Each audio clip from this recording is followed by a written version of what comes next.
선교자 밤 행사가 있고, 특별히 강론 시간에는 특별한 손님을 모시고 여러분들이 좋은 말씀 듣는 시간 가지려고 합니다. 정말 생각지도 못한, 저도 생각지도 못했는데 너무나 귀하고 사실 모시기 힘든 분입니다. 그리고 또 방송 쪽에는 또 이렇게 워낙 또 유명하시고 바쁘신 수녀님이셔서 정말 모시기 힘든데 정말 운 좋게 모시게 됐습니다. 우리 복자회의 최수지 세라피나 수녀님 올라오시는 동안 큰 박수로 환영해 주시면 감사하겠습니다.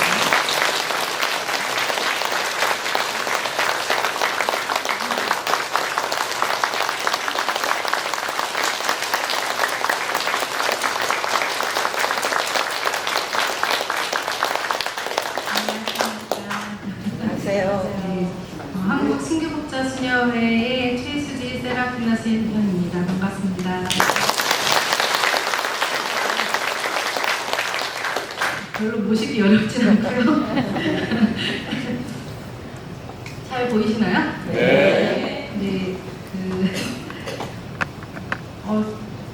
모시기 어렵다고 하니까 떨리네요. 전혀 그렇지 않고. 네, 오늘 이렇게 또 특별하게 순교자의 밤을 하시는 이 특별한 그 날에 저를 또 이렇게 초대해 주셔서 신부님과 이제 본당 교우분들께 정말 감사드립니다. 오늘 제가 너무 이렇게 9월에 순교자성을 하면서 가장 먼저 순교자의 밤을 한 본당이 아닌가.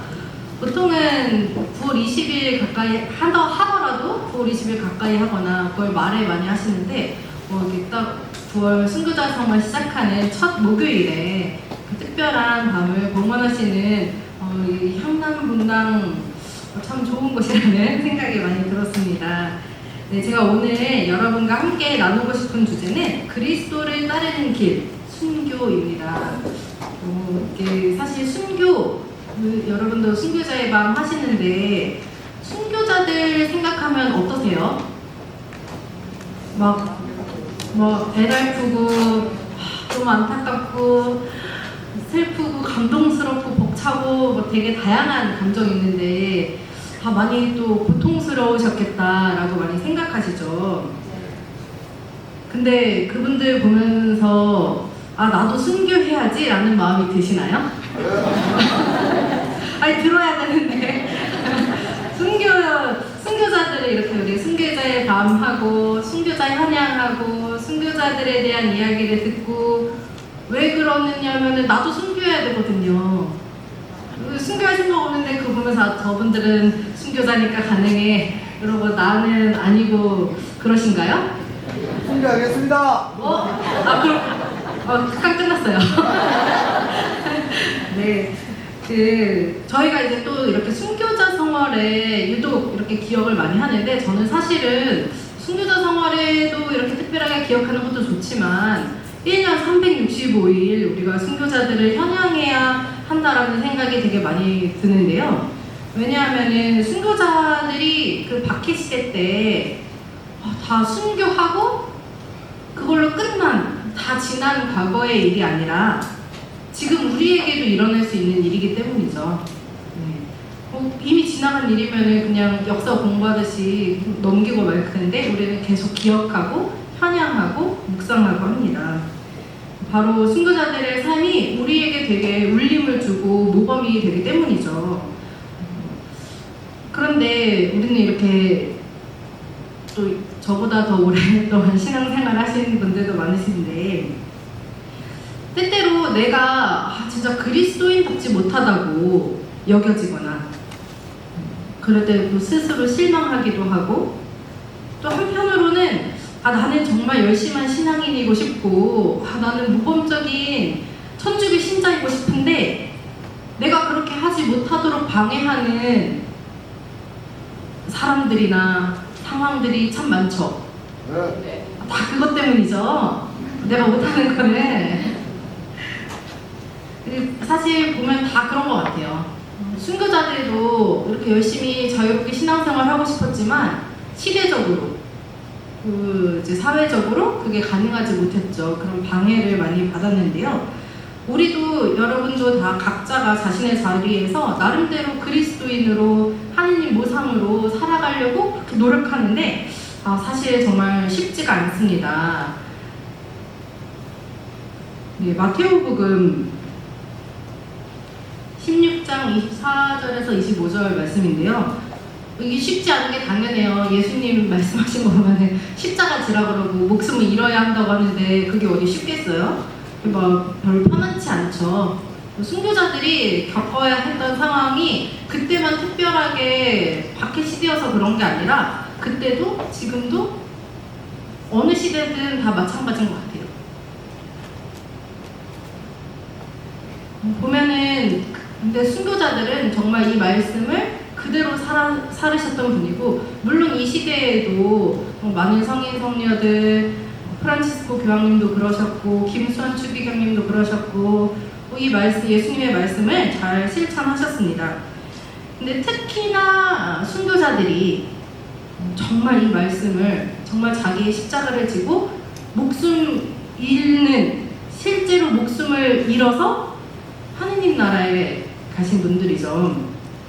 그래서 저는 이렇게 생각해 보면은 사실은 이 우리 신앙생활이 얼마나 우리 목숨과 연결되어 있는가. 순교자들 이 시대에는 이렇게 하느님 믿고 세례를 받는 거는 내가 죽을 수도 있다라는 걸 각오해야 할 수 있는 일이었어요. 근데 우리 지금 그런가요? 그냥 좀 다른 일 겹치면 안 가도 되고 우선순위에서 자꾸 밀려나고, 내가 정말 이 성당 다니면서 미사를 봉헌하면서 신앙생활하면서 이 나의 신앙생활이 내 생명과 내 목숨과 정말로 직결되어 있다고 우리가 과연 생각하고 있는지 저는 성찰해 볼 필요가 있다고 생각을 합니다. 그래서 이 신앙생활 그냥 단순히 맨날 미사 있으니까 와서 하는 그게 아니라 정말 미사가, 신앙생활이 나를 살린다면은, 내가 정말 참 생명을 얻을 수 있는 것이라고 확신한다면은 우리는 순교자들처럼 그렇게 쉽게 이렇게 넘기지 못할 것 같아요. 그래서 정말 우리가 이제 기도를 할 때 하느님 자비를 베풀어 주시길 바라고 저희 기도 들어달라고 하는데, 그리고 구원해 주시기를, 영원한 생명을 주시기를 청하면서 진짜로 내가 이 신앙 안에 생명이 있다고, 내 목숨과 연결되어 있다고 생각하고 있는지 성찰해 봐야 될 것 같습니다. 순교자들을 기억한다라는 것, 그런 점에서 사실 순교라는 단어는 좀 막 무섭고 괴롭고 고통스럽고 피하고 싶고 막 그래요. 많은 그리스도인들이 그럴 텐데요. 그럼에도 불구하고 우리가 순교를 이야기하는 것, 저는 우리의 이 생각에, 저도 어릴 때 이렇게 순교자 생활이라든가 순교자 이야기를 들으면은 이렇게 줄이 틀고 매질하고 이런 게 굉장히 무섭고 나는 못할 것 같다고 많이 생각을 했었는데요. 우리가 너무 순교자들이 당하셨던 고통, 죽음, 피 흘림, 여기에 집중을 하면은 순교가 우리에게 어렵고 무서운 일이 되는 것 같아요. 근데 순교의 본질은 물론 목숨을 잃은, 과거의 박해시대 때 목숨을 잃는 형태로 드러났지만, 순교의 본질은 단순히 그냥 피 흘리고 고통을 당하는 것이 아니라 하느님을 증거하는 거죠. 내가 목숨을 잃을지언정 하느님이 계시다고 분명하게 말한다는 것, 하느님은 사랑이시라고 말하는 것. 순교자들이 순교한 이유는 하느님이 계시다는 것을 증거하기 위해서 목숨을 바치신 거거든요. 그래서 우리가 순교자들을 기억하고 또 순교자들의 삶을 본받는다는 것은 우리 신앙 여정에서 내가 어떻게 하느님을 증거하고 살아갈 수 있을까라는 점을 생각해 볼 수가 있습니다. 보면은 박해시대가 진짜로 너무나 어려웠어요. 이렇게 드러내놓고 신자 생활 할 수도 없고 신부님 한 번 본 적도 없어요. 세례 못 받고 순교한 그 예비자들도 많아요. 그런 거 보면 우리 얼마나 행복한 또 귀한 신앙생활을 하고 있는지 생각해 볼 수가 있는데, 그렇게 어려운 시대에도 순교자들이 어떻게 그것을 견딜 수 있었을까? 우리 살다 보면은 이제 여러분의 이 삶의 여정에서 너무 힘들고 괴롭고 고통스러운 일이 다 있어요. 그 뭐 누가 더 어려웠나 보통 그렇게 얘기도 하잖아요. 그러니까 누구나 다 자기의 삶 안에서 힘든 박해를 지나왔어요. 그 앞에서 우리가 근데 이 세상 사람들 모두가 다 그런 자기의 박해를 겪고 있는데, 근데 나는 그냥 세상 사람이 아니잖아요. 내가 하느님의 자녀로서, 하느님의 모상으로서, 내가 그리스도인으로서 어떻게 그 박해를 견뎌야 하는가, 바로 순교자들의 모습을 통해서 배워볼 수가 있겠습니다. 순교자들이 그 고통스럽고 비참했던 박해 시기에 그리스도인으로서 어떻게 견뎠나, 하느님께 대한 신뢰와 희망과 사랑, 그게 전부였어요. 내 목숨보다도 더 중요한 것이 하느님과의 관계, 하느님과의 사랑이었기 때문에 그렇게 박해가 고통스럽고 비참했지만 하느님 사랑으로 견딜 수 있었습니다. 박해 시대의 교우들은 이제 뭐 이렇게 많이 들어보셨을 수 있지만 교우촌 생활도 하고, 여러분 그 성지순례 교우촌 있는데 가면은 다 깊은 산 속에 있죠. 옛날에 거기서 뭐 먹고 살았나 싶을 정도로 굉장히 환경이 열악해요. 옛날에는 조선시대는 향촌 사회였기 때문에 이렇게 마을 공동체가 굉장히 그 옆집에 숟가락이 몇 개인지 알 수 있을 정도였다고 그러잖아요.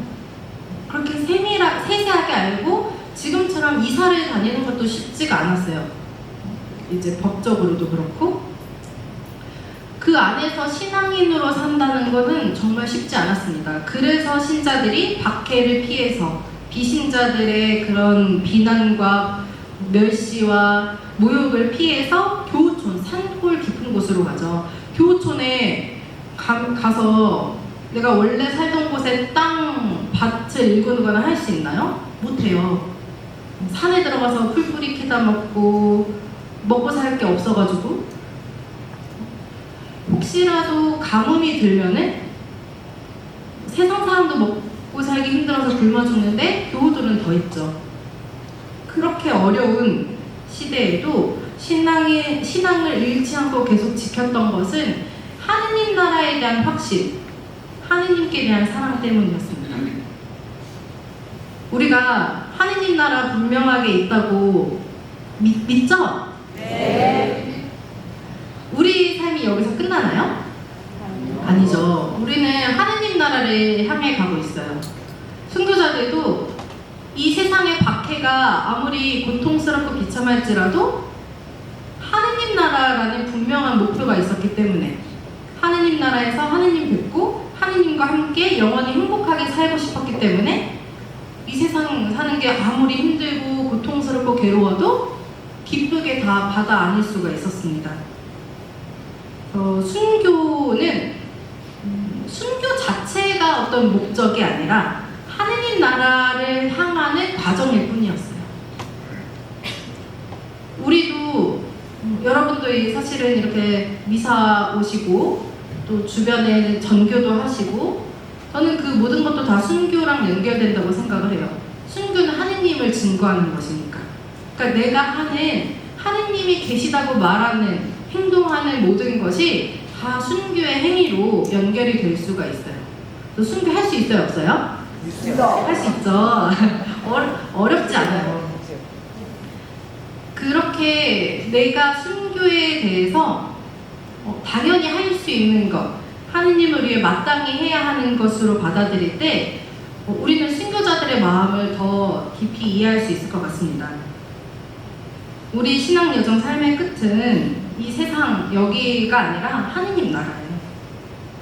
그래서 박해 시대에 하느님을 모른다고, 하느님을 배교하라고 하는 것을 할 수 없었던 것은 복음에도 있죠. 마태오복음 10장 33절에 누구든지 사람들 앞에서 나를 모른다고 하면 나도 하늘에 계신 내 아버지 앞에서 그를 모른다고 할 것이다. 순교자들은 이게 너무 무서웠어요. 내가 지금 여기서 이렇게 줄이가 틀려서 다리뼈가 부러질지라도 너무 굶주려서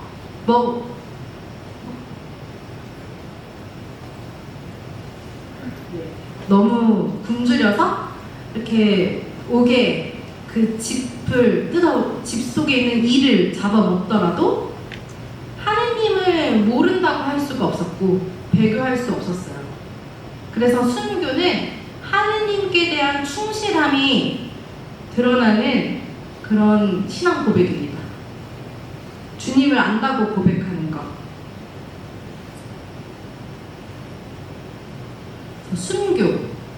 순교는 바로 하느님 나라와 연결이 되어요. 하느님 나라의 도래에 대한 표징. 그 교부의 말에 우리 이런 말 들어보셨을 거예요. 순교자들의 피는 그리스도교의 씨앗이다. 그렇게 박해 때에 천주교 신자들 다 잡아다가 다 순교를 시켜도 천주교가 사라졌나요? 아니죠. 더 멀리, 더 많이 전교가 되었어요. 순교자들의 기쁜 얼굴, 형장으로 끌려가는 데에 찬미가를 부르고 하느님 나라 간다고 좋아하고 자신에게 칼을 휘두르는 그런 포졸들과 희광이에게 감사하다고, 내가 하느님 나라 갈 수 있게 해줘서 감사하다고. 그러니까 사람들이 뭐지? 천주교가 뭔데? 하느님이라는 게 진짜 있나? 이렇게 하느님 나라가 세상에 알려지게 됩니다. 김대건 신부님의 말씀이죠. 같이 읽어볼까요? 나는 천주를 위하여 죽는 것입니다. 영원한 생명이 여기서 시작되려고 합니다. 바로 주님께서 용기를 내어라, 내가 세상을 이겼다. 순교자들이 예수님의 이 말씀에 힘입어서 모든 자신의 그 순교를 구경하러 온 많은 사람들 앞에서 나는 여기서 죽지만 내가 여기서 바로 죽는 것이 아니라 바로 영원한 생명이 이제 시작됩니다. 그러니 여러분도 천주교를 믿으십시오 하고 용감하게 고백하실 수 있었던 거죠.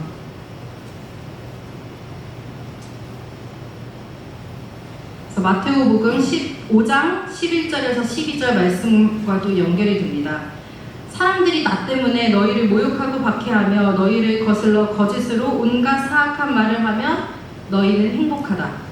기뻐하고 즐거워하여라. 너희가 하늘에서 받을 상이 크다. 사실 너희 앞서 예언자들도 그렇게 박해를 받았다. 이 말씀은 지금 우리에게도 해당하는 말씀이에요. 예언자들이 그렇게 박해를 받았던 것처럼 우리 한국 천주교 순교자들이 이렇게 먼저 앞서서 신앙을 지키고 교회를 지키고 박해를 이렇게 이겨냈습니다. 그리고 이제는 우리가 해야 할 때예요. 사실 이 시대에도 박해가 없지 않죠. 수많은 박해가 있어요. 요즘 시대의 박해는 어떤 물리적인 박해라기보다도 여러 가지가 있을 수 있죠. 요즘에는 AI도 그런 위험성도 있고, 그러니까 내가 하느님과의 관계를 소홀하게 하는, 교회에서 멀어지게 하는 모든 것이 박해인 거예요. 그 박해에서 내가 어떤 태도를, 어떤 모습을 지녀야 하는가, 그 모습을 우리가 오늘 순교자들을 통해서 살펴봅니다. 위에 한문 한자 읽어보실까요? 밑에 다 써있죠? 미즈치명 들어보셨어요? 못 들어보셨어요? 네, 옛날 말이긴 한데요. 주님을 위하여 목숨을 바친다라는 뜻이에요.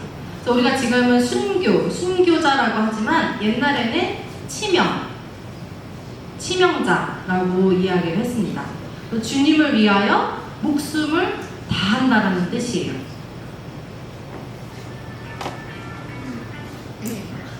지금 우리가 가야 할 모습이에요. 그래서 오늘 이렇게 보면은 순교자들이 공통적으로 어떤 모습을 가지고 있는가 보고 저런 모습으로 살아가는 면은 내가 하나님 나라 갈 수 있구나, 나도 순교할 수 있구나 라고 볼 수 있겠습니다. 순교자들의 모습은 굉장히 공통점이 많은데요, 순교자들 이렇게 모범적인 교우들 보면은 언제나 예수님과 나의 관계를 성찰했어요. 여러분도 한번 생각해보세요. 나랑 예수님이 얼마나 친한가, 얼마나 사랑하고 있는가. 그리고 끊임없이 예수 그리스도를 본받고자 노력을 했습니다. 그러니까 예수님만이 나의 본받아야 할 한 분의 대상, 그리고 단 한 분의 순교로인 거예요. 그 당시에, 지금도 그렇지만 이상적인 신자가 되는 것은 바로 그리스도를 닮는 것입니다. 그래서 순교자들은 십자가에서 처형된 그리스도처럼 우리도 그리스도를 위해서 고통당하고 죽을 수 있다는 것을 항상 각오하고 기억했어요. 특히 박해 시대엔 더 그랬죠. 그리고 박해 시대에 조선 땅에 왔던 선교사들도 마찬가지로고요. 당연히 순교할 거라는 것을 그때는 이제 항상 기억하고 있었고, 순교할 것을 항상 준비하고 예비했습니다. 언제든지 내가 끌려가서 순교해도 될 수 있도록. 그래서 어떤 순교자는 자신이 이렇게 끌려가서 고문당하고 이렇게 문초를 받으면은 왠지 배교할 것 같아서 평소에 자기 자신을 때렸대요. 그 고통에 익숙해지기 위해서. 순교자들은 단순히 그냥 하느님을 증거하는 사람인 것이 아니라 거기에 더불어서 이 순교자들이 그리스도를 닮아서 그리스도처럼 행동하고 그리스도처럼 박해에 당해서 순교하는 그 순간에 그리스도가 됩니다. 예수님과 일치되고 동일해지는 거예요.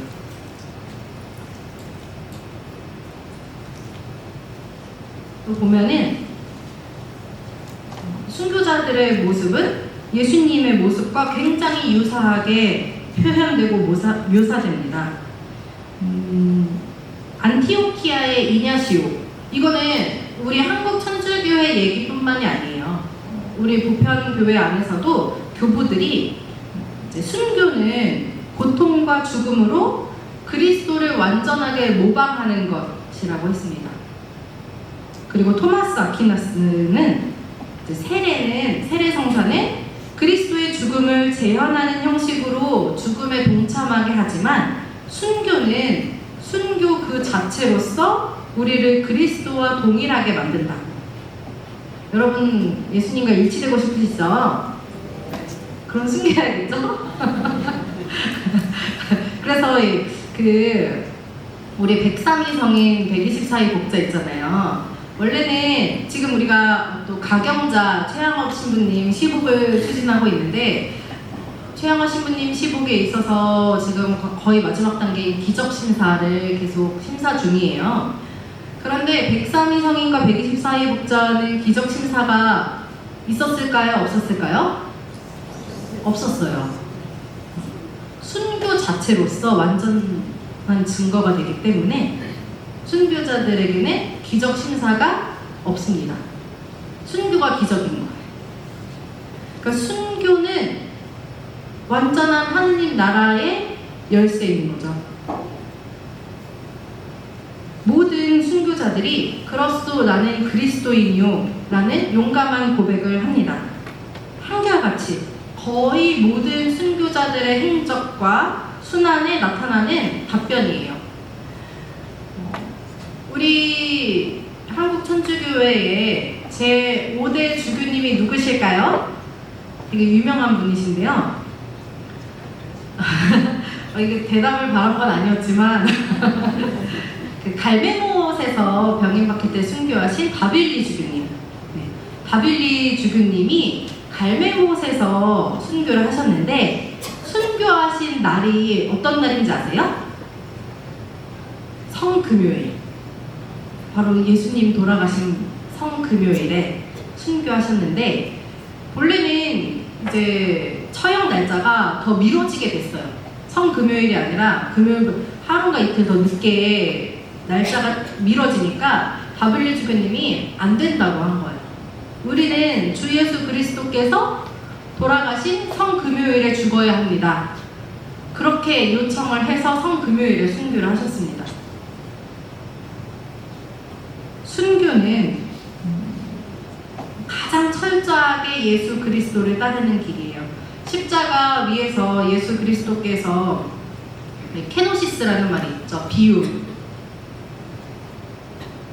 그분께서는 하느님의 모습을 지니셨지만 하느님과 같음을 당연한 것으로 여기지 않으시고 오히려 당신 자신을 비우시어 종의 모습을 취하시고 사람들과 같이 되셨습니다.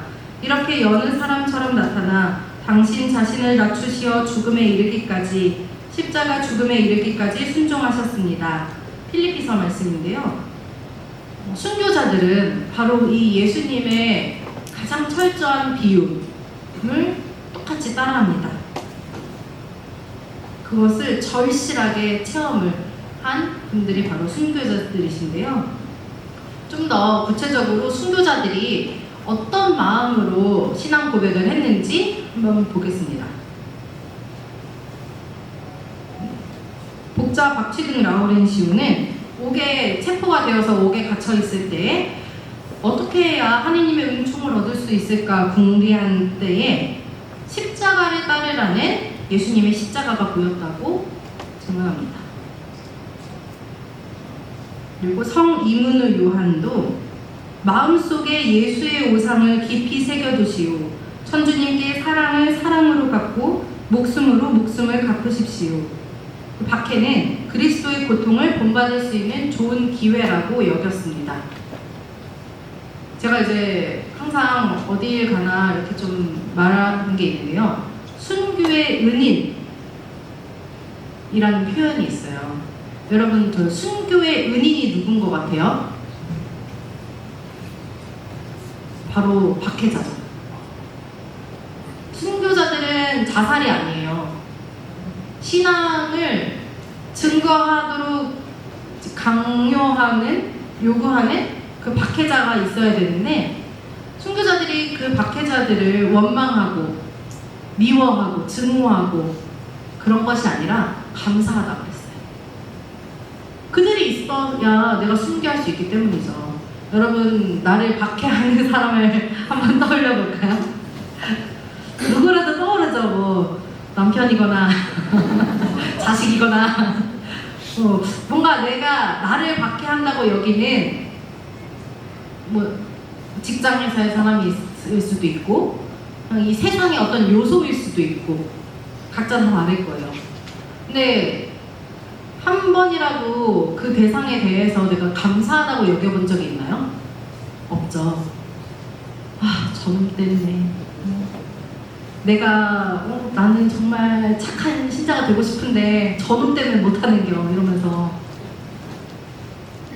근데 순교자들의 모습은 그들을 은인으로 여기고 감사합니다. 내가 순교할 수 있는 기회로. 그러니까 시선이 다른 거예요. 그래서 우리도 이제는 좀 시선을 바꿔볼 필요가 있을 것 같아요. 아, 나를 박해한다. 하느님, 내가 하느님을 증거할 수 있는 기회구나.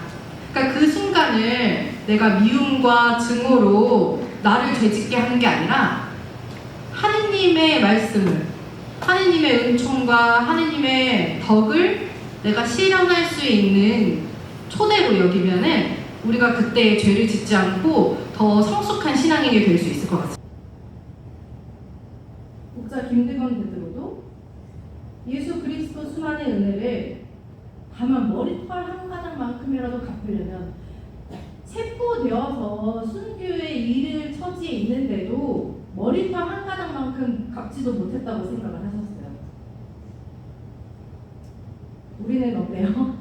아, 예수님 내가 이렇게까지 하는데 내가 지금 레지오 단장도 하고 내가 지금 전례봉사도 하고 내가 이것도 하고 저것도 하고 내가 막 이러는데 왜 이거 왜 기도 안 들어주세요? 우리는 막 되게 많은 걸 하느님께 드리는 것처럼 많이 이야기를 하죠.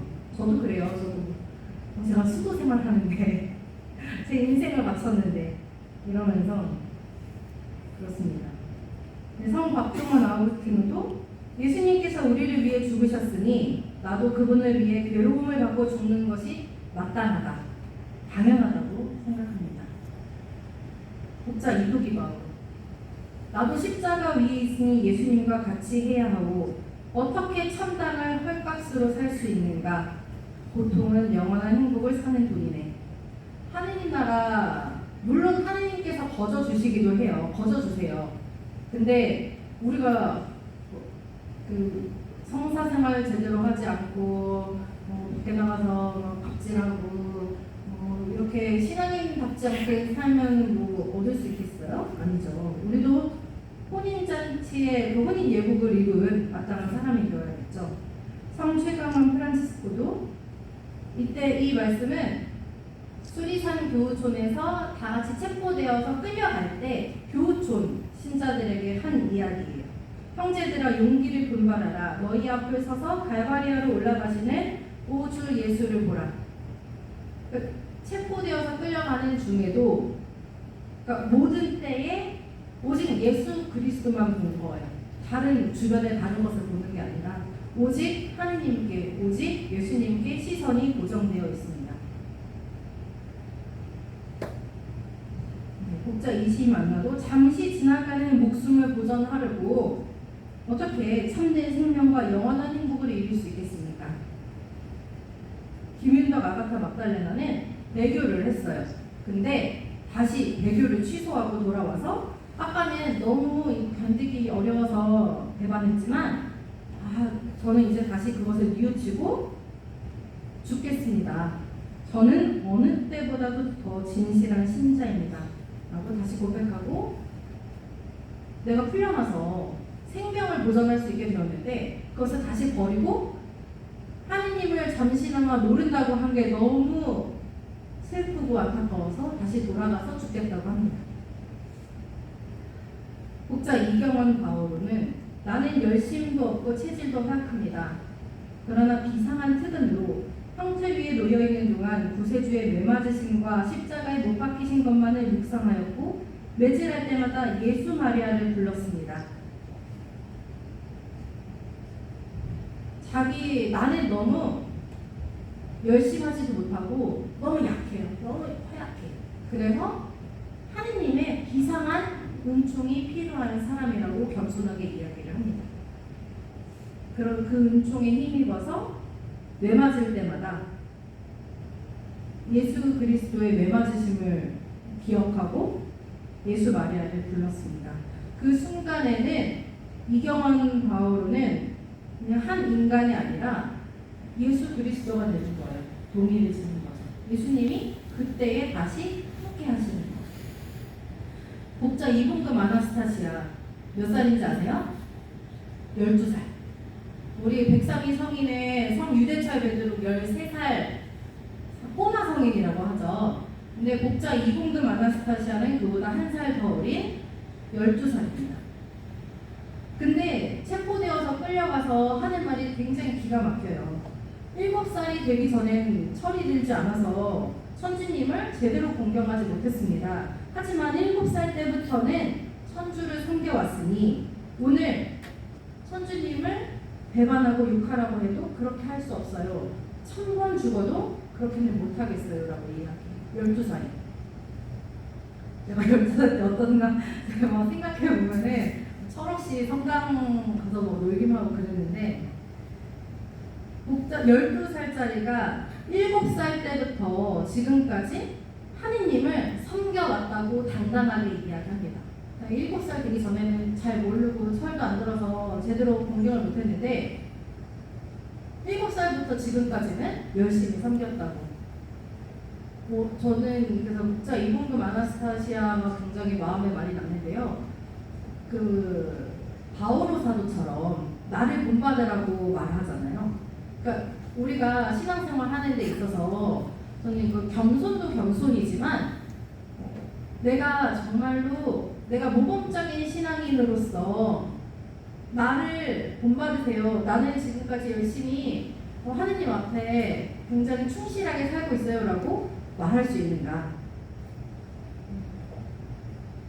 근데 이거는 어떤 교만함이 아니라 진실하게 충실한 사람으로서 할 수 있는 고백이라고 생각합니다. 그 외에도 오늘 치명하면, 치명 이제 순교죠. 치명하면 곧장 천국에 들어가신 목자들이 될 것입니다. 이 행복은 결코 작은 것이 아닙니다. 지금 이 현세에서 내 목숨이 사라지게 생긴 그냥 편안하게 죽는 것도 아니에요. 칼에 맞아 교수형을 당하거나 그 모든 고통을 겪으면서 죽는 건데 진복자, 진실로 정말 참 행복한 사람이라고 있다.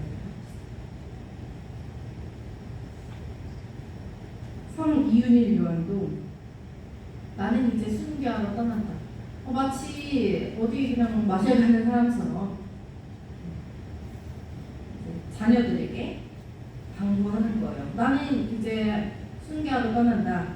너희는 집에 돌아가 성실하게 선주님의 계명을 지키도록 하여라. 그리고 꼭 나를 따라오라. 자기 자녀들한테 순교하라고 이야기하는 거예요. 왜냐하면 정말로 행복하기 때문에 내가 이제 하느님 나라 가는 그 기쁨이 더 크기 때문이죠. 그래서 이렇게 순교자들의 모습, 여기 밑에도 하느님의 종들인데요. 모든 순교자들이 동일합니다. 오직 하느님만, 다른 주변을 보는 게 아니에요. 오직 하느님만 바라봅니다. 순교자들에게 정말 가장 중요한 분은 하느님 한 분뿐이었어요. 살갗이 다 터지고 뼈가 드러나고 턱이 부서지고 앉을 수도 서 있을 수도 누울 수도 없는 정말 성한 곳 하나 없는데 정말 만신창이 반송장이 되어서도 결코 신앙을 저버리지 않았던 이유는 바로 하느님 때문이죠. 하느님과의 관계를 잃어버리는 것, 하느님과의 친교, 사랑, 신뢰 이것을 잃어버리는 것이 더 괴롭고 죽는 것보다 더 견딜 수 없는 일이었던 거죠. 우리가 순교자들로부터 배워야 할 부분은 이 고통을 견디세요, 인내하세요, 다 감수하세요 이게 아니라 나에게 그 어떤 고통이 올지라도 하느님만 바라보고 하느님 사랑을 증거하는 것 그것인 거죠.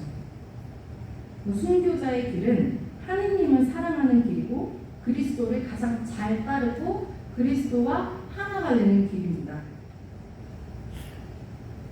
그런데 사실 우리 모습은 순교자에 가깝나요? 배교자에 가깝나요?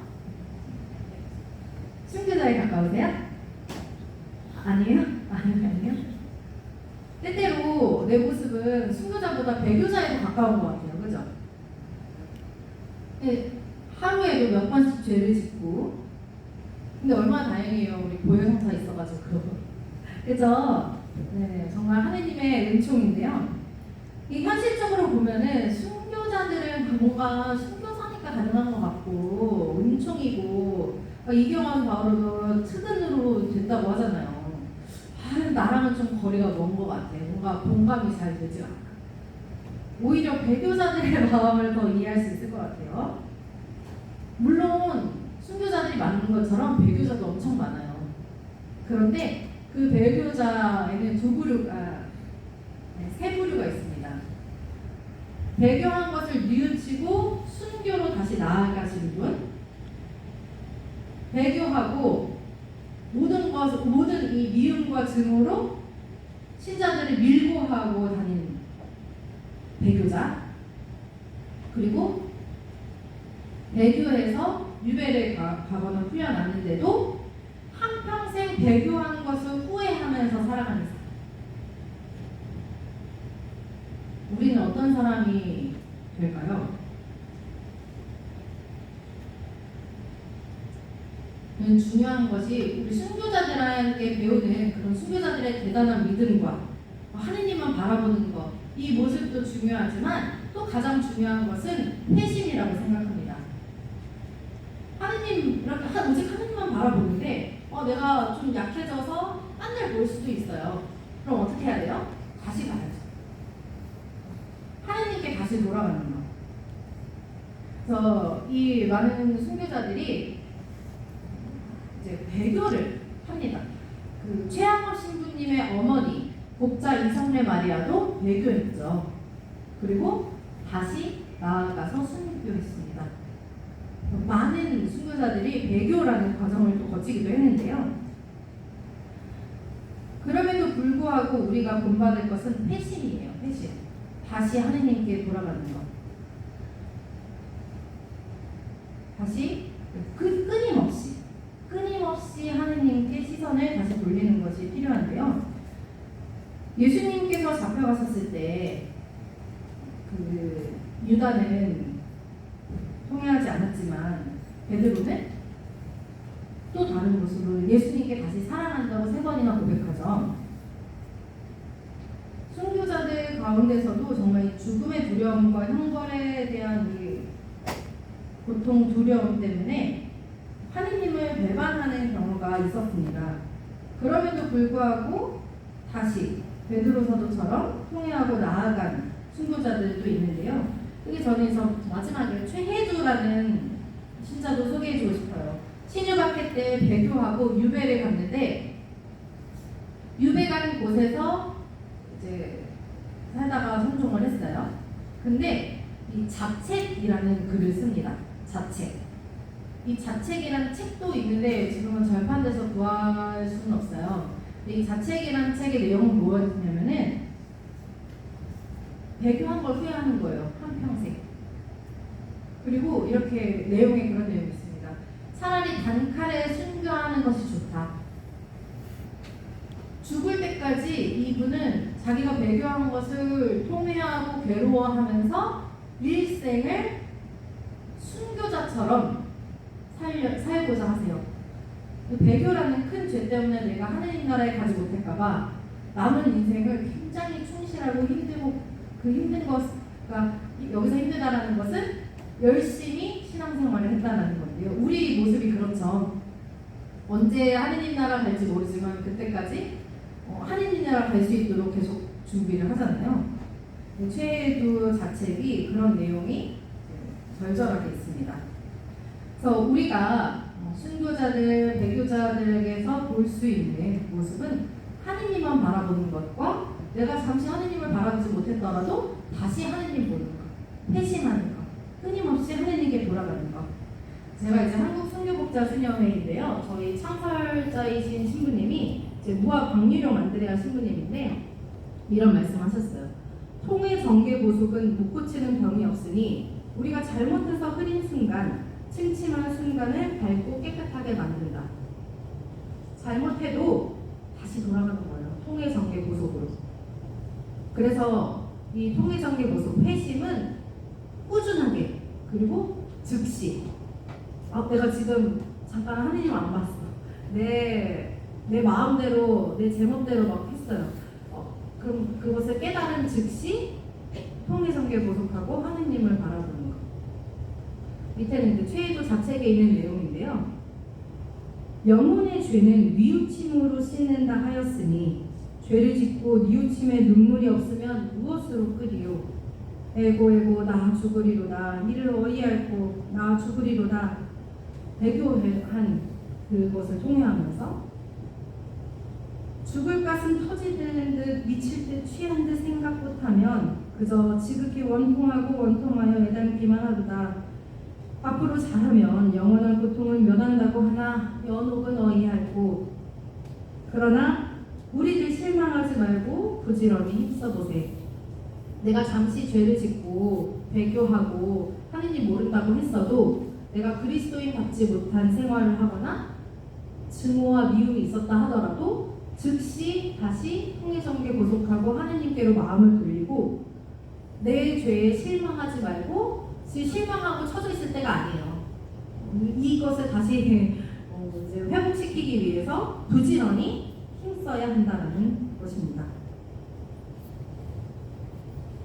순교자들이 보여준 모습처럼 순교에 이르기까지 내가 순교한다 하더라도 예수 그리스도를 따르는 것을 그만두지 않는 것이 중요합니다. 꾸준하게.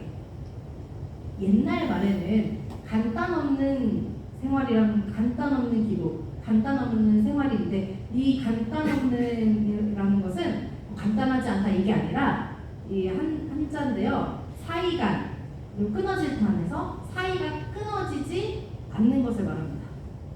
그러니까 우리 신앙생활, 우리 회심 이 모든 것은 사이가 끊어져서는 안 돼요. 그러니까 꾸준하게 끊임없이 해야 한다는 것을 의미합니다. 이때 우리에게 주어지는 것은 바로 굉장히 우리 순교자들의 모범도 있지만 순교자들도 바라보았던 단 한 분, 본받아야 될 한 분은 바로 예수 그리스도. 또 성경과 성사와 미사와 그렇죠? 우리 이제 옛날 천주 가사 중에 누가 쓴 건지는 알 수 없어요. 근데 이런 내용이 있습니다. 한번 같이 읽어볼까요? 좋은 거울 여기 있다. 예수 보상 우리 거울. 좋은 스승 여기 있다. 예수 보상 우리 거울. 좋은 회중 여기 있다. 우리 성교 거룩하다. 좋은 길이 여기 있다. 선단 길이 십계입니다. 우리에게 가장 좋은 거울 바로 예수 그리스도. 우리의 거룩한 교회. 그리고 가장 좋은 게 바로 십계명. 우리에게는 이미 하느님께서 좋은 것을 많이 주셨어요. 그리고 충분히 할 수 있도록 다 마련해 주셨습니다. 그러니까 내가 잠시 뭔가 되지 않는 것 같고 뭔가 그리스도인답지 않다고 느껴질 때라도 거기에 머무르지 마시고 순교자들처럼 다시 용감하게 나아가는 것, 우리 그렇게 나아갈 수 있으면 좋겠습니다. 그렇게 해서 우리도 이 시대의 순교자가 될 수 있다는 것, 그리고 그렇게 해서 하느님의 영광을 세상에 드러내고 우리 모두가 다 함께 여기 옆에 계신 모든 분들 다 함께 하느님 나라에서 영원한 행복을 누려야 하지 않겠습니까? 그죠? 네. 하느님 나라 가서 향감을 진짜 손들어보세요 했는데 얼마 없으면 어떡해요? 안 되잖아요. 그죠? 네. 그래서 우리 모두 이 시대의 순교자로서 하느님 나라에 함께 갈 수 있도록 서로 건면하고 용기를 붙들어주고 함께 가면 좋겠습니다. 네, 이 시간 또 순교자들과 함께 또 계속 미사 공헌하면서 우리 마음을 더 열심으로 타오를 수 있도록 또 하느님께 청하는 시간 되면 좋겠습니다. 감사합니다.